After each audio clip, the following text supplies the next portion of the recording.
Il n'y a pas de meilleur médecin que toi pour toi-même. Effectivement, on a la capacité de savoir exactement ce dont on a besoin en écoutant son corps, tout simplement.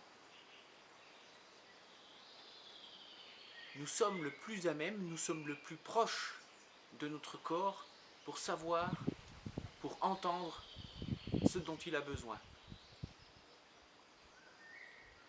Effectivement, on a perdu un petit peu cette faculté, on pense avoir perdu cette faculté, parce que depuis tout petit, dans notre société, c'est un petit peu comme si on nous demandait d'aimer d'une certaine façon, de se comporter, de croire à certaines choses, mais finalement, on ne fait pas les choses par soi-même. Et avec de l'entraînement, eh bien, on n'y arrive plus du tout. On n'arrive plus du tout à savoir ce dont on a besoin, ce qui est bon pour nous.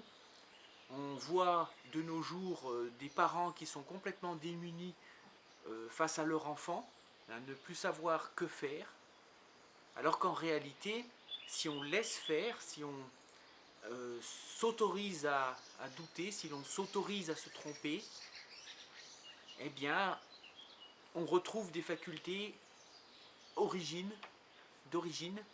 qui nous guident et qui nous éveillent à ce dont on a besoin.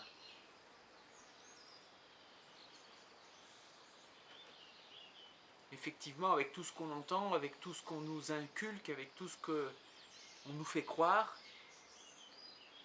on a tendance à douter et à ne plus savoir. Mais en réalité, on sait toujours. On donne le pouvoir à d'autres. Et alors, on ne sait plus où on en est nous-mêmes.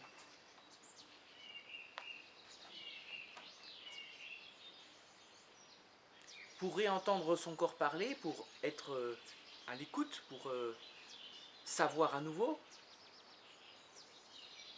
eh bien c'est juste de manger quand on a faim. Finalement, c'est un petit peu faire sauter toutes ces règles, hein, qui est de manger à midi, de dormir à telle heure, de se promener à telle heure, etc. On a des choses comme ça, comme ne vous baignez pas après manger parce que c'est pas bon, et on y croit, on le valide comme vrai, et on se comporte en fonction de ses croyances.